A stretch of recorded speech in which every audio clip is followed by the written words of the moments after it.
to the Family Movie Night podcast, where we want to help your family have better conversations around the content you consume. This is episode 38, and my name is Nathan, and I am joined, as always, by the hero of our podcast, Donnie Dorsey. Donnie, you get to be John Goodman in this movie, which is a wonderful thing. How are you doing today, man? I'm doing good. I mean, I'm John Goodman. I mean, like it's You're in good, the name. man. It's in the name. Like it's built in. Like it's. I don't even have to strive for that one. That's right, man. Saul Goodman, right? Yeah, I get it. Very good. Well, and of course, the villain of our podcast, which is Yzma, and I think you may be doing better though. You get to be Eartha Kitt in this movie. Yeah, so. I was about to say Eartha Kitt. That's a good option for. Yeah, for it's very good option. And of course, the mom of our podcast, Heidi Cooper. Heidi, I'm sorry, you're going to have to kind of hold us all together today as we are just devolving into craziness. Llamas all around. You get to be Kronk though. I'll make you Kronk in this movie. Yes. I know makes you very happy. So Kronk, definitely the silent hero of this film. So for sure. Absolutely. I don't speak squirrel though. Yes. Well, we, of course, as you can tell, are talking about the Disney animated, I want to say classic at this point, hasn't quite made it 25 years. 2000 was when this was produced. The Emperor's New Groove, which is about an arrogant young emperor named Kuzco, who is transformed into a llama by his power-hungry advisor, the devious diva Yzma. Stranded in the jungle, Kuzco's only chance to get back home and reclaim the high life rests with a good-hearted peasant named Pasha, who he had already said he was going to eminent domain his village for Kuzco. Was it Kuzcotopia? Is that what he calls it? Yeah. So together they must return Kuzco to the throne before Yzma tracks them down and finishes him off. So that's the movie we're talking about. But before we get to that, Donnie, why don't you tell them what we do on this podcast? Yeah, absolutely. So on this podcast, we encourage every family at Community Christian Church to have a monthly movie night to help you and your children build memories, start conversations that matter. The goal of our family ministry is to help you raise your children to love Jesus and his way of life above all other things. And we know that critical to that is for you to have a routine, regular time of connection and some shared experiences that'll help you build stronger relationships. And, movie nights are great opportunities to do that because movies are not just an easy way to share laughter and joy together, fear and sadness, all in a safe environment, but they give us a chance to talk about what matters most to us in ways that are meaningful and memorable with our children. And on this podcast, we want to not only recommend some movies you could watch on your monthly movie night, but give you some ideas of meaningful conversations you can have with your children during or after the movie. And as always, the point of this podcast is not to add another thing to your to-do list as parents that you're going to feel guilty about later. We just want to make it easier for you and your kids to spend time together and to build memories and have conversations that matter. So throughout our conversation today, remember that we want to have fun and help you think through simple and easy ways to share your love of Jesus with your kiddos. And this movie, we think, is a great opportunity to do that, primarily because I think your kids are going to just have a blast with this movie.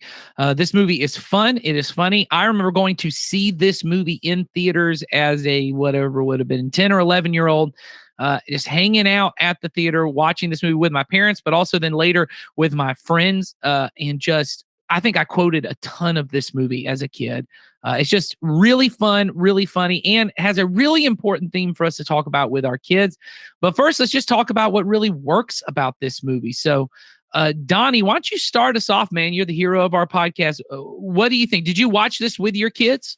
Yes, I watched this with my kids, and it's funny because at first they were like, I don't know if I want to watch this. And then as they started watching it, they just fell in love with it because like the characters are just lovable. Like there's even the the villains they're kind of lovable. Like you're like, okay, that's kind of cute. Like it's not that bad, but it was very cool to watch them really just latch on to the actual themes of it. Like, and think of it and go, I don't want to be like that. Like they would say things like that as like that he's very mean or he's being very selfish. And I love watching their minds work in like understanding like that's not something I want or that's not a good thing, And so, yeah, it definitely was very enjoyable. Like where it's definitely could be a go-to.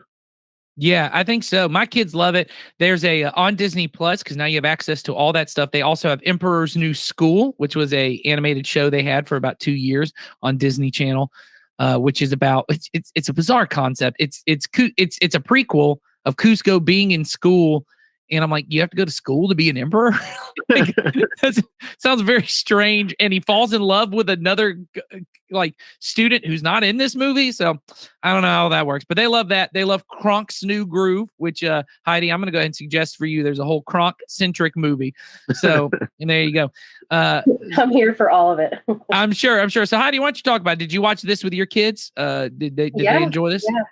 The whole family watched it. They did not as much as I did, but they did enjoy it. Yeah, I can't get enough of this movie. I don't know why. I just think the characters are so funny, and the situations they find themselves in are hilarious. But yeah, my kids really did enjoy it. There was a lot of humor that was like appropriate for them, and like kind of the slapstick stuff. Mine are 3 and 6, but then there's also humor for older kids and even adults, and so I think it's a really fun movie.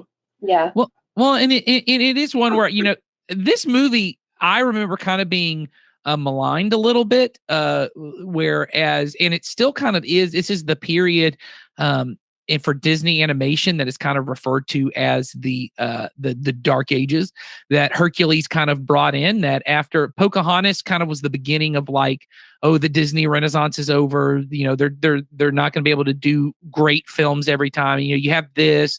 You have Home on the Range. You have Brother Bear. You have a bunch of these that all kind of came out around the same time. They weren't very big hits. Brother Bear is excellent. I'm not saying whether they're good or bad. I'm saying they were commercially flops. They didn't make any money, and are pretty widely regarded as being not very good. And this movie's in that list. And I think this movie is kind of unfair. I think it is better than Hercules. I think it's better than Hunchback of Notre Dame.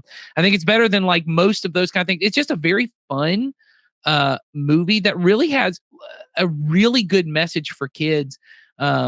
And anyway, I think it really works. Sawyer, I know Brother Bear defender here, but where would you put Emperor's New Groove up against Brothers Bear? It's tough. This movie is definitely not as heartfelt and sincere as Brother Bear. I will freely admit I love Brother Bear more than most people. I'm pretty sure. I think you love it more than Joaquin Phoenix, who was in the movie. That might be true. Joaquin Phoenix is a weirdo, dude. I'm just saying he was. Okay. Heidi is muted, but giving us very sassy fingers, and I don't know what that means. I'm a huge Joaquin Phoenix fan. Oh, okay. I didn't know. I also the like only Joaquin one. No, I like love Joaquin Phoenix and Gladiator, but he's a weird person. Anyways, okay. But no, I think I would take Brother Bear over this. That being said, I really liked Emperor's New Groove. It was really funny. We've talked about that. One thing I did not. I knew this movie was like an adventure style Disney movie. I forgot kind of how Spielbergian it is, kind of, especially in the second and third act, as they're trying to get back to the whatever you call it, like the castle. And it was just. Do you mean as movie. Far as like what stood out to you as Spielbergian about it? Oh, just like the part where they get kidnapped and they're trying to break in and stuff like that. And their banter, Pacha and Cusco's banter throughout the whole thing of them just doing it all. Now, it's not Spielbergian in that it's a guy and a talking llama, but and that's where the humor comes in. I just thought it was I was surprised how much I watched it, and I was like, oh, this movie holds up, because I had not watched this movie in probably 20 years. I haven't watched this movie in a very, very long time. And I was surprised how much I actually had fun with it. Brother Bear, I watch like every 2 years. This is the weirdest take I've ever heard from you before. I mean, you've got some out there ones, but Brother Bear, I'm not saying it's bad. I'm just saying once every 2 years. Oh yeah. Yeah. It's like on par with Tarzan. I think we're gonna find. So go ahead, Dottie. Well, you said the Spielbergian thing. I immediately thought of E.T. And I was like, wait, so is this like the comparison to E.T., like where Cusco more like Raiders of the Lost Ark, honestly. Like, it's just like fun, them Oh, doing. you're saying like the setting of it reminded you of Oh. Raiders of the Lost Ark. Yes, and Oh, I God. thought you were trying to say something about the filmmaking made you think of Spielberg, and I'm like, I'm really trying hard to think of what Spielberg movie is like Emperor's New Groove. No. I'm sorry. I meant like the tone and the setting. Yeah, The setting, yes. very South aesthetically. American jungle, very much like the beginning of Raiders of the Lost Ark. I'm with you now. We're all on the same page. Heidi's not here for your Joaquin Phoenix slander, and I'm not here for. I still remember your Chris Tucker slander. So we will forgive you though in a loving embrace of Christian familyness, but we will never forget. Now let's get to our themes for this movie.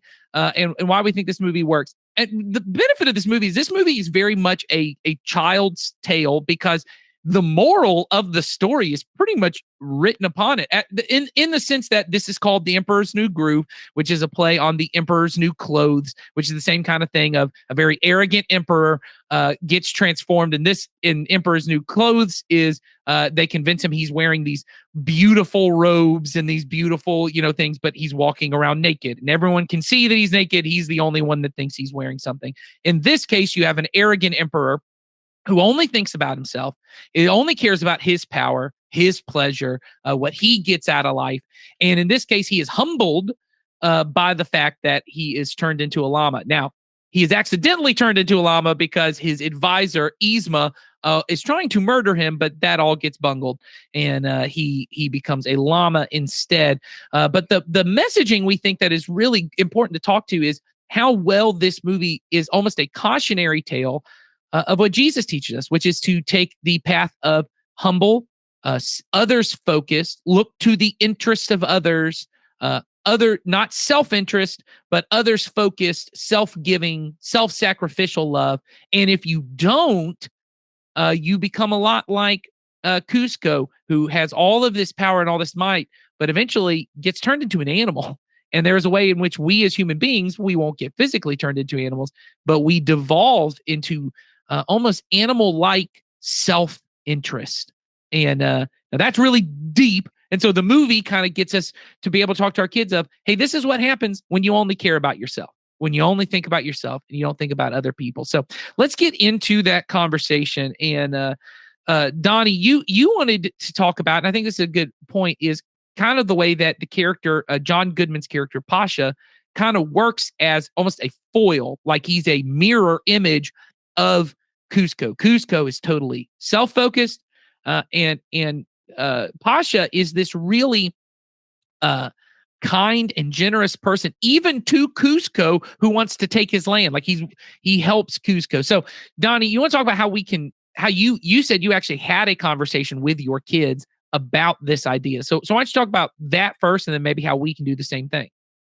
Yeah, so like when I was watching it with them, like they pointed out different things where they would say, that was not nice, or those are not kind things to do. And I would ask them about things like, well, what do you think about Pasha? And they're like, well, he's really nice. I really like him. He seems like somebody that, that's really, really good to people. And it's that reminder with my kids that I was telling them, it's like, is that sometimes, even though people may try to mistreat you and may try to be horrible to you, it does not mean you have to return it in kind. Yeah. Because the idea is that it's so common, like to be, to fall into the idea of, well, they said this horrible thing to me, or they've spread this rumor, they spread this gossip about me. I need to, protect myself, but it's the idea of your reputation is depending on what people think of you, but your character is who you actually are. Yeah. And like reminding them is like, you want to be more in the line of who Pasha is that Pasha isn't concerned about what Cusco thinks of him. He's just there for, like, even when Cusco like clearly is doing everything in his power to ruin Pasha's life, so to speak, by like putting his Cuscotopia on top of where he lives. Right. He doesn't come to him and yell at him and scream at him. He goes and he tries to have a dialogue with him. And when he's in trouble, he reaches out to help him, even though he didn't have to. And that's often like the thing that I think is very easy to forget is Yeah. that we often want to return evil for evil rather than going, you know what? They said these horrible things, but the best thing I can do is to show them love. Because I used to talk about this in like when I was waiting tables, is that it was the idea is killing them with kindness. Mm. And the most disarming thing you can ever do to someone who is very angry and just wants to be mad with you is to show them this unwavering level of like grace. Yeah. Because they don't know how to handle it, because they want you to return it so they can volley back and forth. Like if you've seen those like little like short videos where it's like the person comes to the store is like, I want my money back, and and then the person in the store goes, okay. Yeah. And they're like, wait, what? Like that's it? It's very disarming. And I think Pasha shows that is that if I extend you grace and I show you love and I show you kindness and mercy and compassion, people can and do have the propensity to change and to be better people. But a lot of times we see them as the label that that's been put on them. Yeah. Well, and I think, Donnie, that's excellent, because I think this movie is a really good chance to do that, because this is a movie that starts with kind of this glamorous lifestyle of Cusco, and your kids may even be attracted to, oh, that'd be awesome if you had, this Richie Rich type lifestyle, and he's going to get his own theme park and he's going to get all this kind of stuff. But what the movie does well is really show you don't want to be Cusco for multiple reasons. One, someone's literally trying to kill him. Like where he's at, people want him dead. The other side of it is he becomes this, like I said, this animalistic person because of his pride and his arrogance and his I only think about me. He's vain. He's inconsiderate. But then you look at Pasha, and Pasha doesn't have very much. And Pasha is the actual victim in this movie. Like he is the victim of Cusco, but he's the one that is kind and considerate. He's gentle. He's humble. He's meek. Like all these kind of Christ-like characteristics. And he may not get everything he wants in life, but he becomes the kind of person. And our kids, it's what's beautiful about this, and what's what movies can do is they don't really speak to our head. They speak to our heart. And there's something about watching this movie, even as a kid, that you would rather be Pasha than Cusco at the beginning of the movie. You would rather be, and you feel that. You're not just being told by your parents, you should be good and kind, and often the way that comes across to your kids is like, that would be a good thing to do. Like eating carrots is a good thing to do. Like, I don't want to, and I'm going to have to be good and kind. But when you watch this movie, you see that's actually the pleasing way to live. That's the way I want to be. And that's a power of this movie. Yeah, we glamorize the idea of abundance in so many ways. Yeah. Go ahead. What were you going to? Oh, sorry. Yeah, Heidi. same thing. Like you see, I think the point you were trying to make, it's really clear that Cusco is the miserable one. Yzma is even more miserable because he's got the power. She's trying to get it.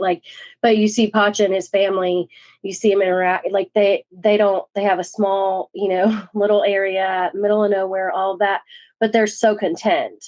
And I think like it kind of portrays in a really clear way, like what we see in the world, but it doesn't always look that way because we don't see those behind the scenes glances of like how good it is to have a family who gets along and how fulfilling that is. And, obviously the other way too, where you're, miserable and just power hungry and constantly searching. Yeah. What were you going to say, Donnie?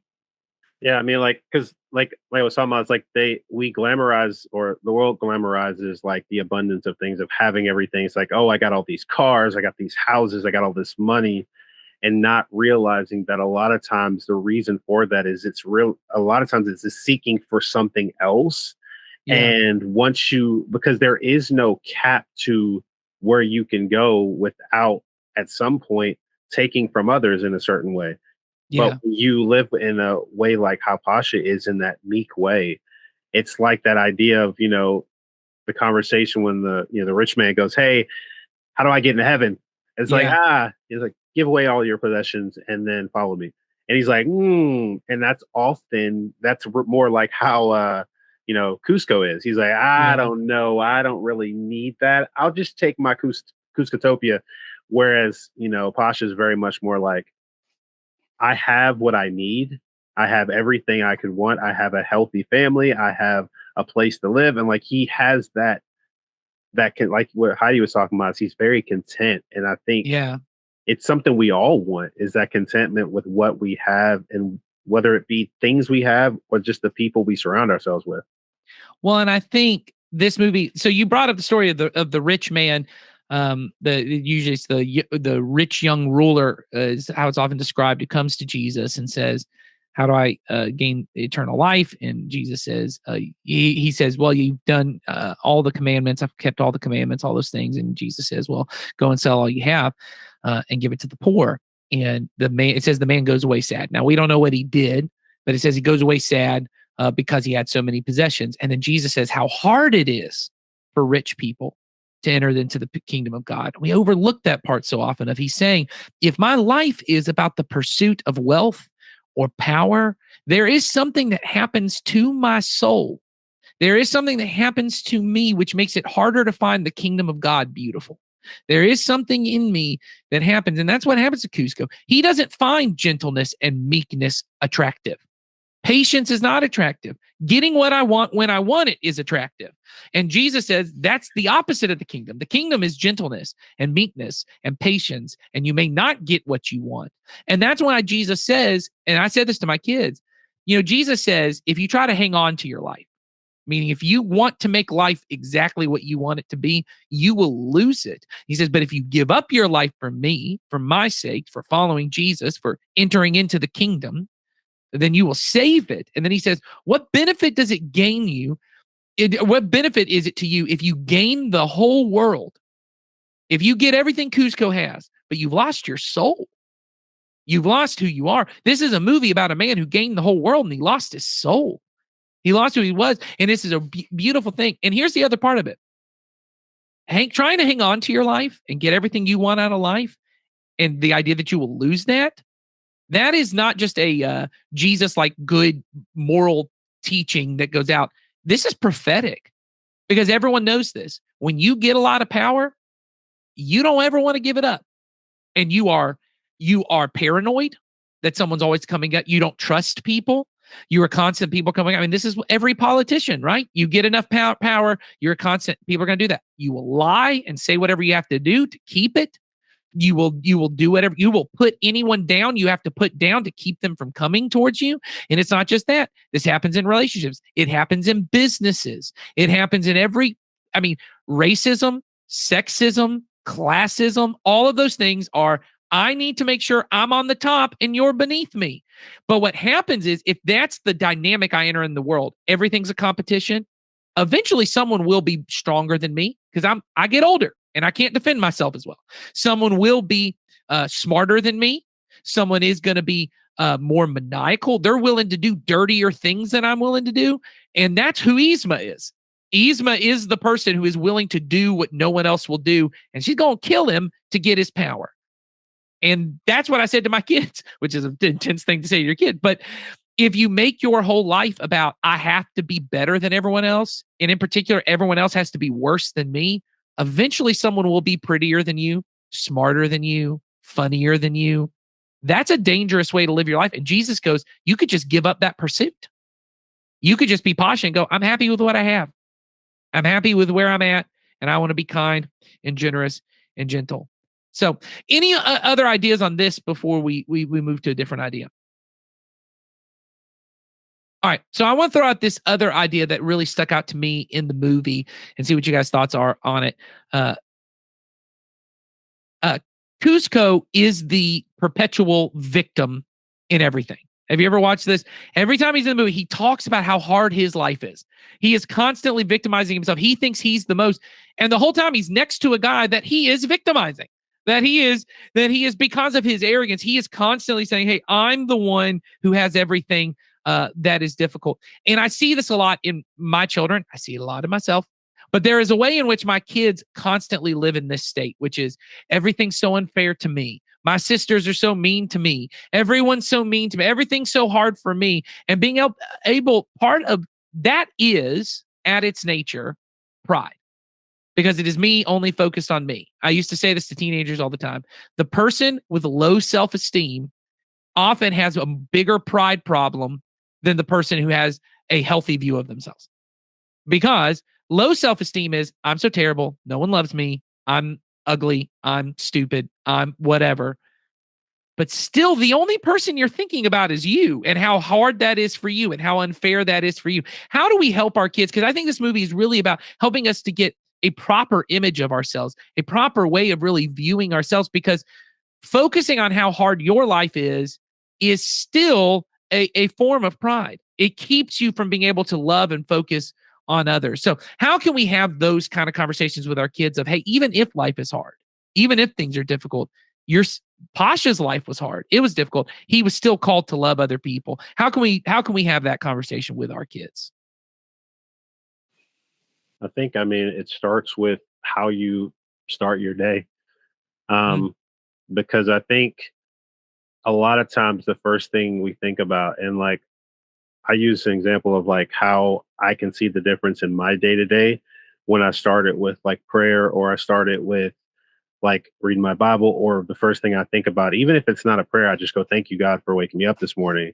And like I just have that moment. There's something about putting the perspective off of yourself, because a lot of times when we get up in the morning, the first thing we're thinking about is, especially as parents, we're going, all right, I got to go feed the kids. I got to go get this ready. We got to be here at this time. And we start going over the schedule and everything that we have to do.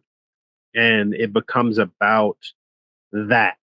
And like, if we are able to put more focus on, all right, how am I going to like show God's love to the person I interact with today, or how am I going to show it to my family, or how will I do it in each moment, versus just focusing on, okay, well, like, because I remember I heard like this guy talking about it. He was like, person says I have to go to work. Instead of saying I have to go to work, you say I get to go to work. Instead of I have to go pick up the kids, I get to pick up my kids, kind of thing. And like, it's the idea of that perspective change of the blessings that you have and the blessings that you get to participate in. It becomes less about you and more about how much it enriches the life of the people around you. Yeah. Well, and that's a huge part of this, Donnie, is you talk about, what you're really talking about is gratitude and being able to be thankful. And, two of the most often repeated commands in the Bible are, one is to remember, and the second one is to give thanks. And that Christ is always calling us, and really it's a lot in the Old Testament to the people of Israel. Hey, remember all the Lord has done for you. Remember, don't forget all the Lord has done for you. And there is a way in which, you look at Kuzco and go, this guy's the least victim on the planet. Like, yes, he's got someone after trying to kill him, but he also just fired her, like just needlessly fired her because of the way she looked. Like, I can't deal with her. I'm done with this. And now she wants to kill me. Well, there is a level of, well, I mean, you reap what you sow. Like, if you're going to treat people the way that you, not the way you want to be treated, it's going to be natural that these people are going to come back towards you. I don't know why this is a shock towards you.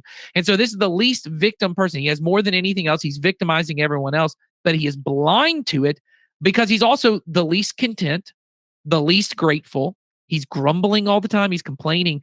And I think about that a lot with our day-to-day lives, how much we grumble and how much we complain. And when we have such little perspective. So here's, once again, a way for us to not just teach this to our kids, but to help them catch it. In your prayer times with your kids, this is something I'm trying to do. We have a little whiteboard in our home, and I put up on it at different times. Pray for this today. And it's always people they don't know. Let's pray for people who are in prison and they're separated from their families. Let's pray for kids who are separated from their parents. Let's pray for people in other countries who are suffering from an illness or whatever. And the reason behind this is, so often our prayers just become ways for us to grumble and complain.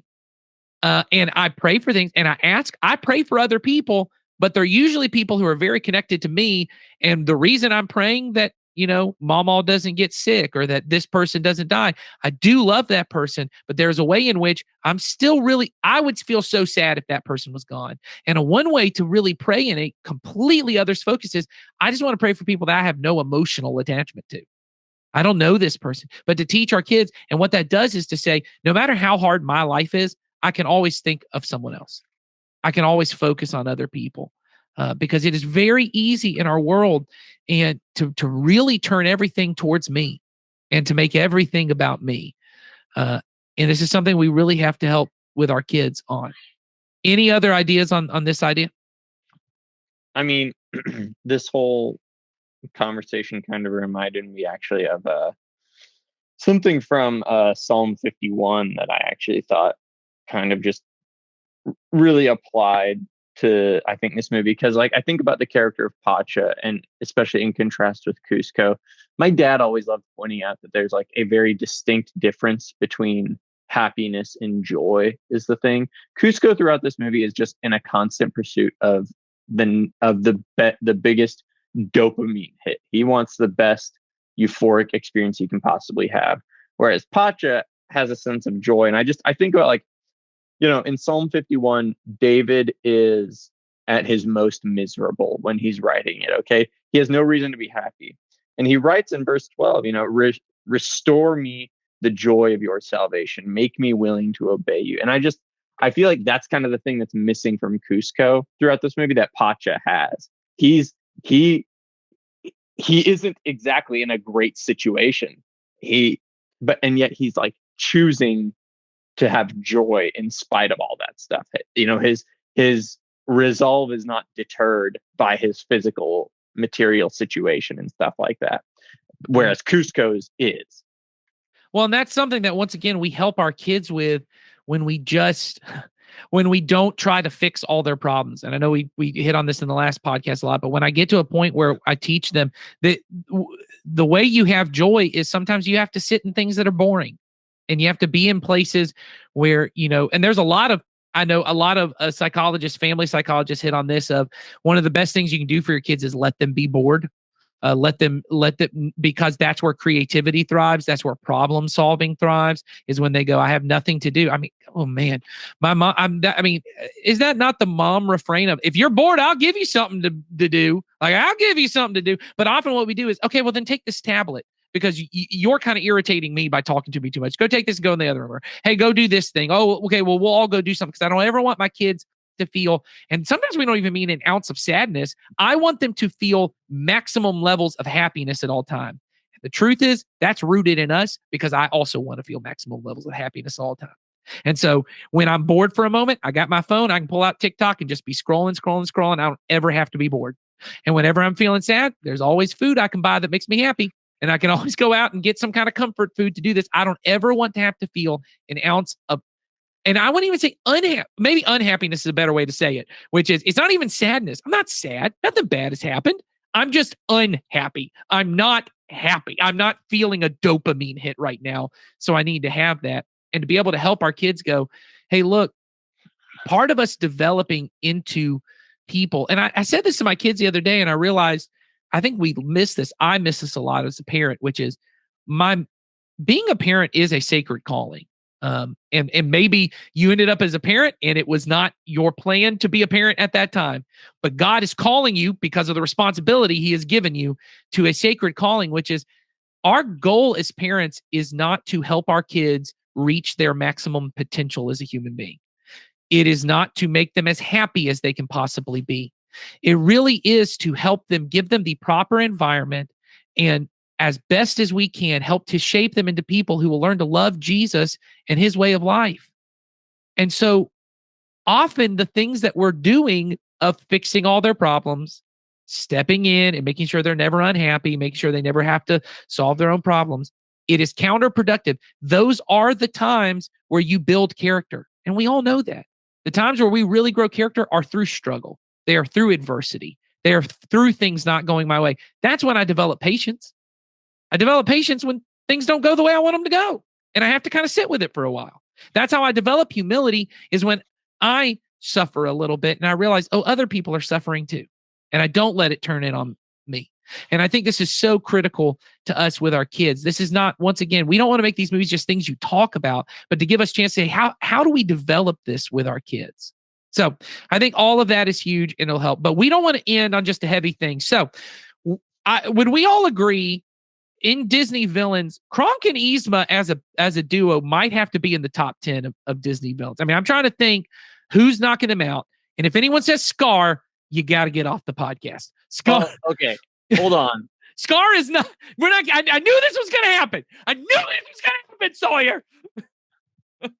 There are other villains you can take out of the top 10 other than Scar to put Yzma and Kronk in there. Okay. Scar doesn't. What about we can knock Ursula out? Okay. We can knock Gaston out. Okay.